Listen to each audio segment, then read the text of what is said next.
You know, I don't think we do enough snack foods on But Better.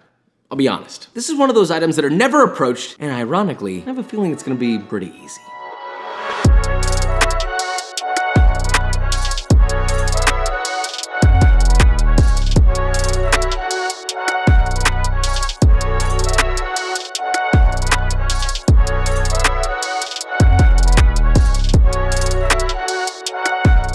Okay, so today we're making Oreos, but better. This is a pretty simple recipe. It's 2 cookies with cream in the middle, sandwiched together, and you eat it. It could not be simpler, at least from my understanding. Maybe it's gonna be really difficult. I honestly don't know how this one's gonna turn out, so is there really much to describe? Do you not know what an Oreo is, dude? Point is, we're gonna make this. I don't know what's gonna happen, so let's put our best foot forward. Now with all that said, let's make this, shall we? We're back at Walmart. We've parked, and it's time to go get Oreos. You know, I really like Oreos. For the record. That wasn't so bad, except I forgot my card, and so Vikram had to pay for me. Yay! Thank you, Vikram, for the charity donation. All right, so we're not gonna make the same mistake that I made with the graham crackers, all right? I know everyone was like, Josh, you broke the graham crackers. I was just being a little too violent with them, all right? It's not my fault that they're weak. So anyway, we have these Oreos. Let me just point out really quick that I actually do really like Oreos. Why are these not as good as I remember? Oh, it's because these aren't double stuffed.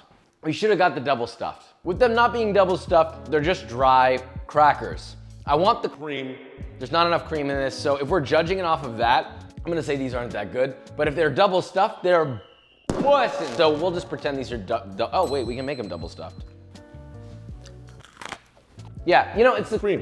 It's the cream you want. It's the perfect balance. Long story short, I like Oreos. They're not that bad. They taste good. I could eat a bunch of them. They're one of those things where you just, when you sit down and eat them, for some reason, you just eat either half of the whole darn thing. Can we recreate them? I don't know, but we're gonna lead with our best foot forward and see how far we can get. Righto. So, I wanted to make this as easy as possible for everyone. Don't start roasting me in the comments. Oh, Josh always says it's easy, but then it's aging and smoking and curing and singing to it in 13 mystical tongues. Well, this really is the easiest way I've found. So let's start by making our salted butter chocolate cookie dough. First, in a medium-sized bowl, add 1.5 cups or 225 grams of all-purpose flour, half a cup or 50 grams of cocoa powder, half a teaspoon or 4 grams of fine sea salt, 1 teaspoon or 4 grams of baking soda, and half a teaspoon or 2 grams of baking powder. Give that a nice whiskey business. And that is your dry mix. Next, in a separate large bowl, add half a cup or 115 grams of unsalted butter that of course has been softened. Then using a handheld electric mixer, begin beating the butter on high speed, then little by little, add in half a cup or 105 grams of granulated sugar, letting it incorporate between each batch until all of your sugar is added. Then repeat the same gradual sugar addition with half a cup or 115 grams of light brown sugar. Which, by the way, why aren't there more recipe writers out there specifying light or dark brown? Have you noticed that? Recipe writers, wake up. Enough is enough. Papa specify because Papa kiss.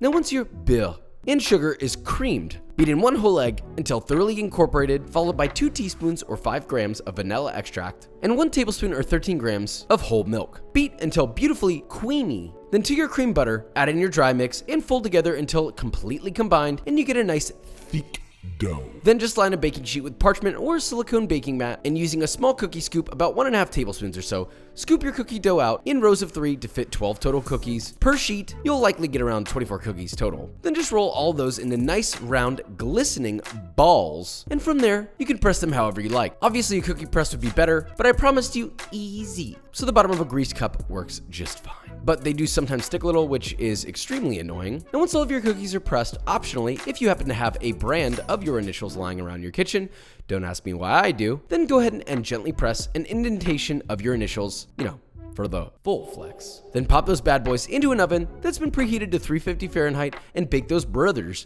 for 7 to 10 minutes, then pull them out and let them rest on their sheets for 2 to 3 more minutes, then transfer to cool the rest of the way on a wire rack. Now look, they're not perfect looking. They're a little bit more artisanal, which is a great way to say I should have used a cookie press, but it's fine. Last but not least is our creme, which to me is more like a very thick frosting. So to make that, start with 3 tablespoons or 4 grams of softened salted butter, not unsalted. With your handheld electric mixer, beat that thing till smooth, then beat in 3 ounces or 85 grams of room temperature, softened, full-fat cream cheese. Stop using low-fat cream cheese, please. Just throw it out the window. Until everything is thoroughly combined and creamy. Then add in 2.5 cups or 350 grams of powdered sugar. I actually like to start beating in half that amount. Beat until combined, then add the other half and beat that the rest of the way. Just makes it a little easier. But hey, do whatever you want. Some people like to make their lives more difficult. Anyway, once that's thoroughly combined, it'll be a little bit gluey. So next you'll add half a teaspoon or 1 gram of vanilla extract. Beat that in, then just add in an additional teaspoon of milk if needed. Beat it in, and you should get a consistency something like this. Oh, and you can totally add vanilla beans to this if you want, but that's up to you. Then just take your Creme and place it in your piping bag with a round tip attachment. And now it's assembly time, which is extremely simple. First, start off with one of your cookies flat side up, pipe it up with about 1.5 to 2.5 tablespoons of creme right in the center of your cookie. Then place atop another cookie flat side down and gently press together to distribute the creme. And that's it. You can store these in an airtight container or enjoy now. But more importantly, we need to see how close we got to the Oreo. Because, not gonna lie, they're looking a little different, so surely there must be a true winner here. Let's find out. J, hold on, W, fully custom. Somebody DM'd me and they were like, oh, Josh, what's the JW stand for? Hello? My God. Go read a book. Matter of fact, read my book. The link is in the description. Josh Weissman's book. Oh my God, it's out. You can pre-order it now and you should pre-order it, please. All right, enough talk. Let's commence. Now, I can already tell that mine are more of a softer cookie, so that could be a problem. All right, here we go. Oh! Ooh. Mama. Okay, this requires a different kind of analysis than we've had before. First off, flavor-wise, instantaneous win, without a doubt. I have nothing to say other than that. But they're not exactly the same. Technically, nothing we make on But Better is even close to the original one because it's so astronomically better. But the cookie's a little bit softer. It's got crunch and then chew. This, on the other hand, is more of a, you know, crumbly cookie, like a cracker almost. It still has an Oreo flavor to it though, almost. Welcome a new member, Kendrick. Please join us on the stage. And by stage, I mean this really small corner of the kitchen. What's up? Number 1, are we ready? Drum roll, please. Don't actually do a drum roll, that'll ruin the audio, Vikram, I swear to God. Taste test numero uno commences now. Kendrick, this is a very intimate moment for the both of us and I'm really enjoying it. That's like more creamy than I thought it was gonna be. You see, there's like almost no point in the blind version of this. Which one's this? Is the first one for me. So the one that you have, I do like the softer cookie and just like the excessive amount of cream. I think your cream is sweeter than Oreo's cream. I completely agree with that. I feel like situationally, I might choose the Oreo. Because like I was saying earlier, this has more flavor, but you're only eating one of these. You're gonna eat 20 of these. This almost is not an Oreo. Yeah. This is its own dessert. This is like a cream sandwich. This is just not an Oreo. But if we're talking about enjoyment, you came to the right place, brother. I think we should leave the rest of this to the audience. Anyone who's watching this, if you have an opinion about it, leave it in the comments. Let us know. How did we do? Did we do it? Did we? You say anything else, I'll beat your ass. You want to know what else has cookies filled with copious amounts of Papa's Creme?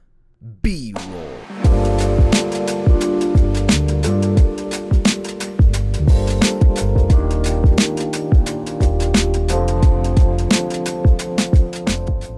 All right, guys, and that is it. So we made our Oreos from scratch at home using technique. And well, you know what? What we ended up making was very good. As we stated before, eating experience-wise, they are better than an Oreo. But is it truly an Oreo? I don't know. I think if the cookie was crunchier, it would have been more Oreo-esque. That was the biggest mistake we made today. But had it been crunchier, I still think it would have been better because the flavor was there. So the point still stands. It was more of like a sort of like a crunchy whoopie pie, if I would describe it. Nonetheless, they're very easy to make. They will make you happy. They will make you feel tingly all throughout your body. You're sitting and vibrating in your chair as you're eating this cream cook. If you, the cookie with the cream. What I'm trying to say is, if you enjoyed this video or you learned something, leave a like, subscribe, and I will see you next time.